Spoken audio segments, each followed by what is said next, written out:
샬롬, 나사렛 아침 묵상 시간입니다. 오늘 본문은 신명기 23장 24절에서 25절까지입니다. 제목은 잠시 힘들어도 우리 모두를 행복하게 만드는 법. 잠시 힘들어도 우리 모두를 행복하게 만드는 법. 함께 본문을 읽겠습니다.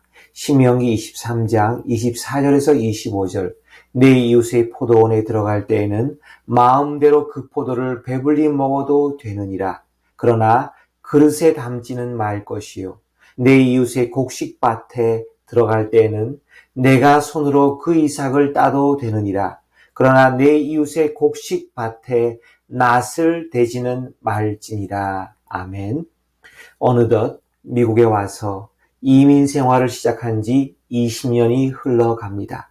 고국을 떠나 낯선 이국 땅에서 살다 보니 우리 조국 대한민국과 다른 것들을 볼 때마다 무척 신기하고 이상하게 느껴졌던 것이 사실입니다. 그 중에 하나가 우리 동네에 있는 리저널 파크 입장에 관한 일입니다. 미국에는 동네마다 크고 작은 파크들이 여럿이 있으니 새삼 놀라울 것은 없습니다. 그런데 아직도 제 기억에 남는 일이 하나 있습니다.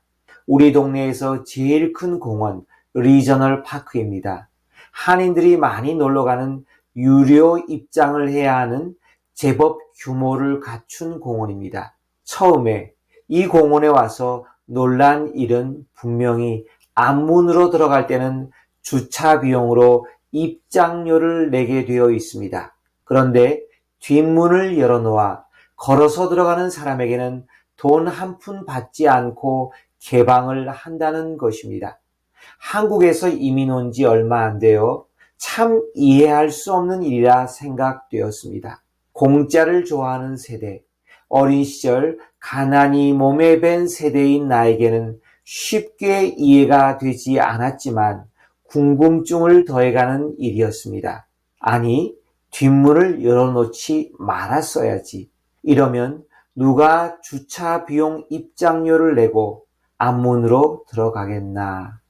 한국적인 사고방식에서 보면 참으로 이해가 안 되는 일이었지만 이런 일들이 버젓이 시행되고 있는 것을 보면서 느껴지는 것들이 있었습니다.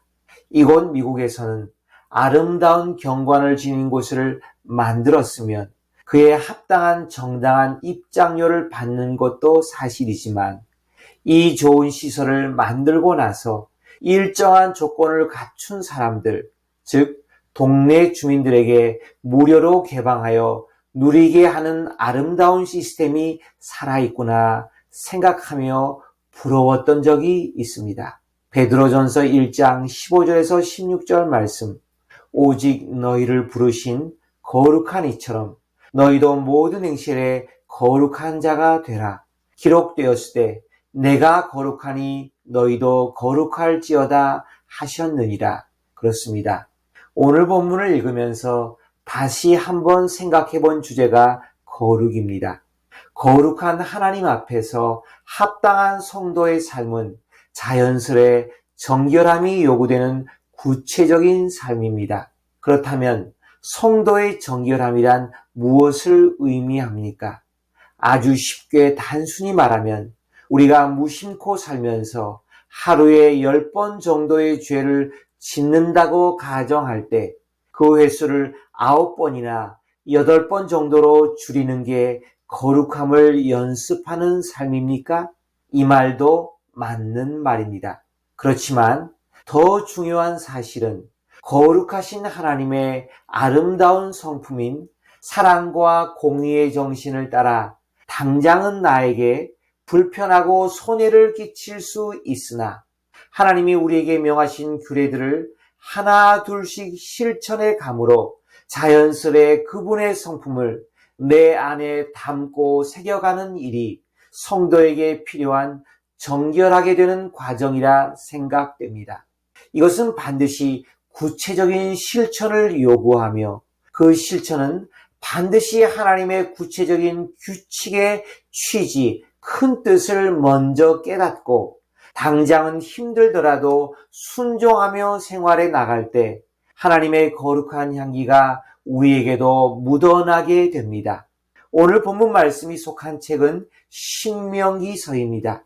거룩한 하나님은 그분의 자녀인 이스라엘 백성들에게 가나안 땅을 선물로 주시면서 이 땅에 들어갔을 때 거룩한 하나님의 백성으로 어떻게 살아야 하는지 상세하게 기록해 놓은 모세의 마지막 말씀 명령드립니다. 그 중에 오늘 본문은 이스라엘 백성들이 반드시 지켜야 하는 사회적인 규칙들을 일일이 꼼꼼하게 적어 놓아 우리들에게 실천하라고 명하고 있습니다. 오늘 본문은 23장의 마지막 절들로서 이 절을 읽는 자들에게 누구나 아주 쉽게 느낄 수 있게 해줍니다. 그것은 바로 이 작고 간단한 규칙 속에 당시의 사회적인 약자인 고아와 과부와 나그네에 대한 하나님의 사랑과 공의가 동시에 풍겨 나오고 있다는 사실입니다. 다시 한번 읽어볼까요? 신명기 23장 24절과 25절.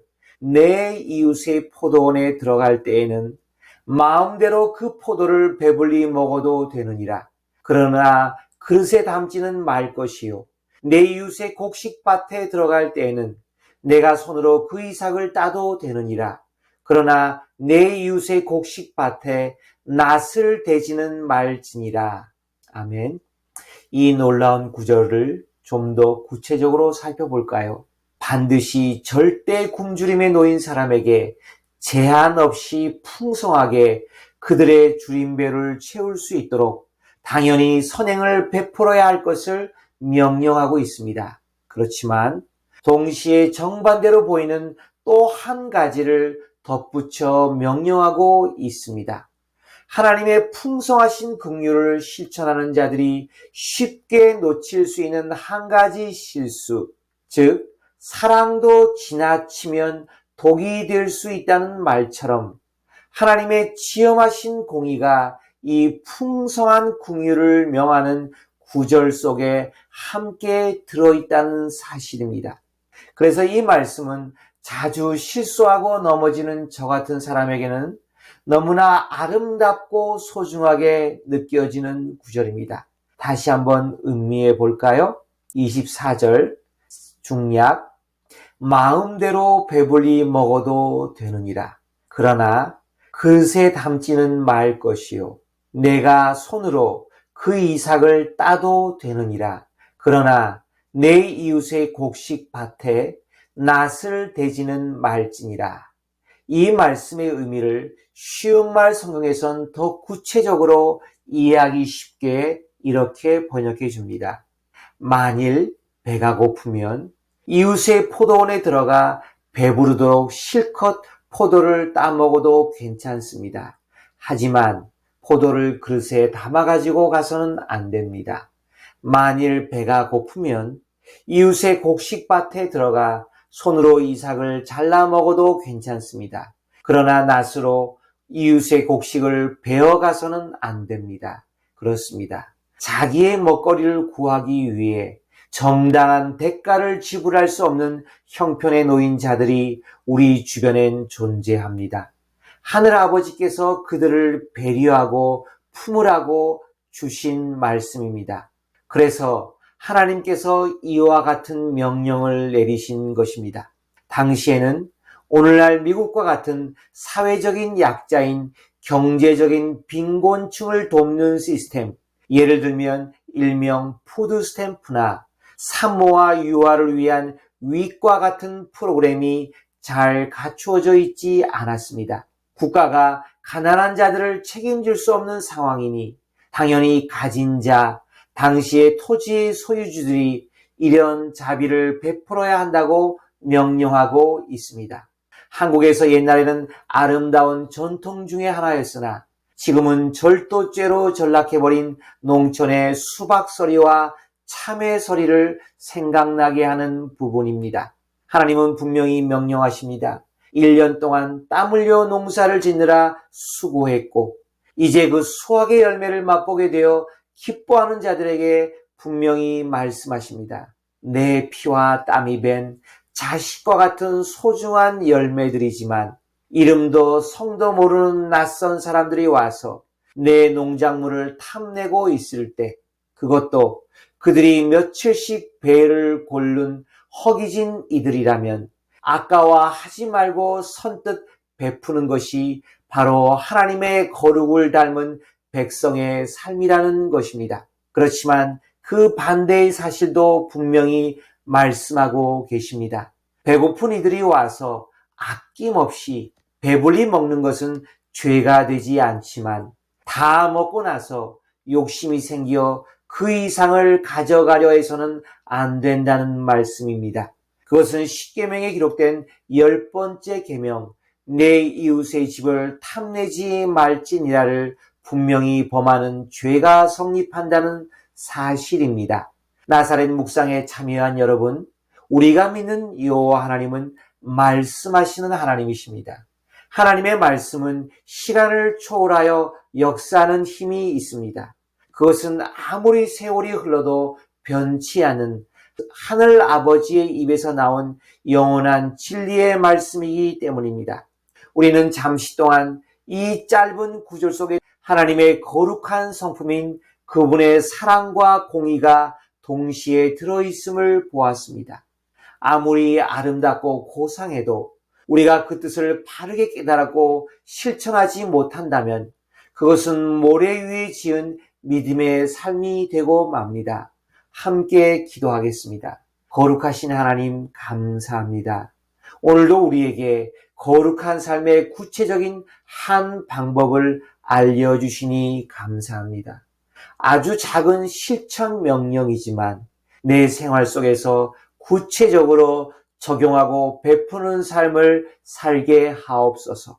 어려운 이웃들을 향한 이 작은 사랑의 실천과 공의로운 조절을 통해 주님이 원하시는 하나님의 나라를 만들어가게 하옵소서. 예수님의 이름으로 기도합니다. 아멘.